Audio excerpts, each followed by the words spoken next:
Hello friends, வணக்கம். நாம் இப்போ பார்க்க போகிற டாபிக், நீங்கள் ஆன்லைனில் புதுசாக ரேஷன் கார்டு அப்ளை பண்ண போகிறீங்க அப்படின்னா, நீங்கள் பார்த்தீங்கன்னா இனி ஒரு சில டாக்குமெண்ட்லாம் கண்டிப்பாக அப்லோட் பண்ணணும். அது என்னென்ன டாக்குமெண்ட் அப்படின்றத பற்றி தான் நம்ம இந்த வீடியோவில் ஃபுல்லாக பார்க்க போகிறோம். நாம் வீடியோவை பார்க்குறதுக்கு முன்னாடி நீங்கள் இது வரைக்கும் நம்ம சேனலை சப்ஸ்கிரைப் பண்ணலைன்னா மறக்காமல் சப்ஸ்கிரைப் பண்ணிங்க. கூடவே பக்கத்தில் இருக்கக்கூடிய பெல் ஐக்கானை கிளிக் பண்ணி ஆல் அப்படின்ற ஆப்ஷனை செலக்ட் பண்ணிங்க. அப்போ தான் நம்ம சேனலில் போஸ்ட் பண்ணுற எல்லா வீடியோஸினுடைய நோட்டிஃபிகேஷன் உங்களுக்கு உடனே கிடைக்கும். வீடியோவை ஸ்கிப் பண்ணாமல் முழுசாக பாருங்கள். வாங்க நம்ம வீடியோவை பார்க்கலாம். அதாவது புதுசாக ரேஷன் கார்டு பார்த்தீங்கன்னா ஆன்லைனில் நீங்கள் அப்ளை பண்ணுறீங்க அப்படின்னாக்கா, நீங்கள் பார்த்தீங்கன்னா உங்களுடைய Aadhaar card, gas cylinder bill, அதே மாதிரி பார்த்தீங்கன்னா உங்களுடைய மேரேஜ் சர்டிஃபிகேட் நீங்கள் அப்லோட் பண்ணணும் அப்படின்னு சொல்லியிருக்காங்க. ஏன் அப்படின்னா, ஸோ அரசின் மகளிர் உரிமை தொகை பெறதுக்காக பார்த்தீங்கன்னா ஒரே குடும்பத்தில் இருக்கவங்க பார்த்தீங்கன்னா நிறைய பேர் புது ரேஷன் கார்டுக்காக அப்ளை பண்ணிட்டு இருக்காங்க.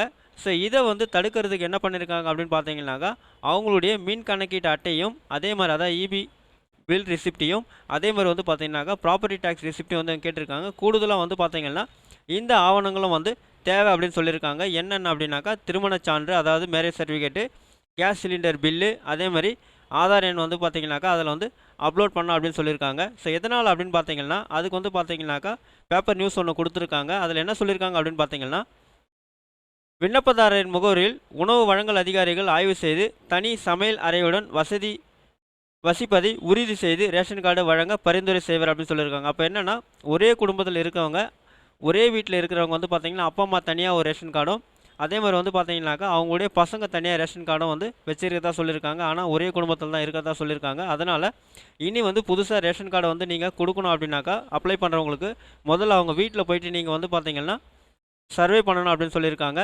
ஸோ அப்படி பார்த்தீங்கன்னா அவங்க ஆய்வு செய்யும்போது அவங்களுக்கு பார்த்தீங்கன்னாக்கா தனியாக பார்த்தீங்கன்னா சமையல் அறை இருந்ததுன்னா அவங்களுக்கு கார்டு கொடுக்கலாம் அப்படின்னு சொல்லியிருக்காங்க. ஸோ இதையடுத்து ரேஷன் கார்டு வழங்க ஒப்புதல் அளிக்கப்படும் அப்படின்னு சொல்லியிருக்காங்க. இந்த பணிகள் பார்த்தீங்கன்னா 30 நாட்களுக்குள் முடிக்கப்படும் அப்படின்னு சொல்லியிருக்காங்க. அப்போ நீங்கள் பார்த்தீங்கன்னா புதுசாக ஆன்லைனில் ரேஷன் கார்டுக்கு அப்ளை பண்ணியிருந்தீங்கன்னா, உங்களுடைய ரேஷன் கார்டை பார்த்தீங்கன்னா அவங்க 30 நாளில் உங்களுக்கு ஆய்வு செஞ்சு கொடுக்கணும் அப்படின்னு சொல்லியிருக்காங்க. தமிழக அரசு மகளிருக்கு மாதம் 1000 ரூபாய் வழங்குகிறது. இதற்காக ரேஷன் கார்டுதாரர்களுக்கு விண்ணப்பம் வழங்கப்பட்டு அரசு விதித்த நிபந்தனைகளுக்கு உட்பட்டு பயனாளிகள் தேர்வு செய்யப்பட்டனர். இந்த உதவித்தொகை பெறுவதற்காக பலரும் புது கார்டுக்கு விண்ணப்பித்து வருவதால் பல மாதங்களாக புதிய ரேஷன் கார்டுகள் வழங்கப்படவில்லை அப்படின்னு சொல்லியிருக்காங்க.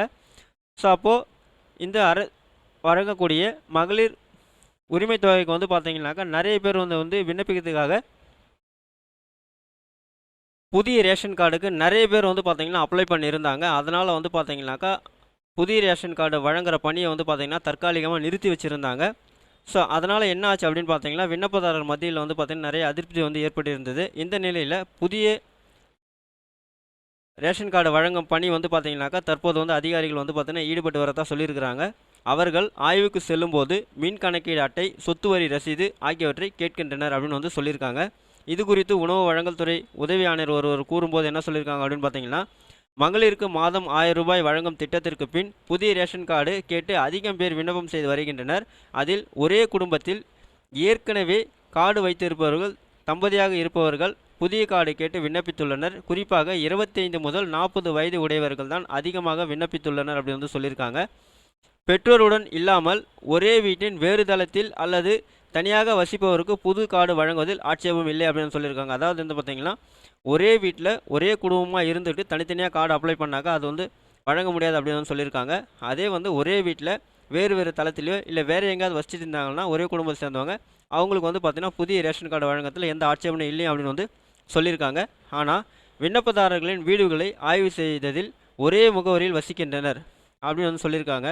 அதே மாதிரி பார்த்தீங்கன்னா 2-3 கேஸ் இணைப்புகள் உள்ளன அப்படின்னு சொல்லியிருக்காங்க. அந்த மாதிரி ஆய்வுக்கு போகும்போது அவங்க வீட்டில் பார்த்தீங்கன்னா 2-3 கேஸ் இணைப்புக்கு இருக்குது. ஏற்கனவே உயரதிகாரிகளின் அறிவுறுத்தலில் புது கார்டுக்கு விண்ணப்பித்த பயனாளிகள் தகுதியான நபர்களா என்பதை உறுதி செய்ய மின் கணக்கீடு அட்டை, சொத்து வரி ரசீது ஆவணங்கள் கேட்கப்படுகின்றன அப்படின்னு சொல்லியிருக்காங்க. தனி வீட்டில் வசிப்பவர் கேஸ் ரசீது வழங்கினால் போதுமானது அப்படின்னு சொல்லியிருக்காங்க. இன்கேஸ் நீங்கள் கேஸ் உங்ககிட்ட இல்லை அப்படின்னா, கனெக்ஷன் இல்லைன்னா, நீங்கள் கேஸ் ஆஃபீஸில் போயிட்டு எங்களுக்கு இந்த மாதிரி கேஸ் கனெக்ஷன் இல்லைன்னு ஒரு லெட்டர் வாங்கி கொடுத்தீங்கனாலும் போதுமானது. ஒப்புதல் அளிக்கப்பட்ட பயனாளிகளுக்கு விரைவில் புதிய கார்டுகள் வழங்கப்படும் அப்படின்னு வந்து சொல்லியிருக்காங்க. ஸோ அதனால் இப்போ வந்து பார்த்தீங்கன்னா யாரெல்லாம் வந்து புதுசாக நியூ ரேஷன் கார்டுக்கு அப்ளை பண்ண போகிறீங்களோ அவங்க எல்லாருமே வந்து பார்த்தீங்கன்னா உங்களுடைய இபி பில்லு, அதே மாதிரி வீட்டு வரி ரசீது, உங்களுடைய கேஸ் பில்லு, நெக்ஸ்ட்டு வந்து பார்த்தீங்கன்னா உங்களுடைய மேரேஜ் சர்டிஃபிகேட்டு, அதே மாதிரி ஆதார் கார்டு, இது எல்லாமே வந்து பார்த்தீங்கன்னா நீங்கள் அப்லோட் பண்ணணும். இந்த டாக்குமெண்ட் எல்லாமே உங்கள்கிட்ட இருந்ததுன்னா மட்டும்தான் நீங்கள் வந்து பார்த்தீங்கன்னாக்கா ஆன்லைனில் உங்களுடைய புதிய ரேஷன் கார்டுக்கு நீங்கள் வந்து பார்த்தீங்கன்னா அப்ளை பண்ண முடியும். இந்த வீடியோ உங்களுக்கு பிடிச்சிருந்தா லைக் பண்ணுங்கள், அதிகமாக உங்கள் ஃப்ரெண்ட்ஸ் அண்ட் ரிலேட்டிவ்ஸ்க்கு ஷேர் பண்ணுங்கள், கமெண்ட் பண்ணுங்கள். மீண்டும் ஒரு நல்ல வீடியோவில் சந்திப்போம். நன்றி.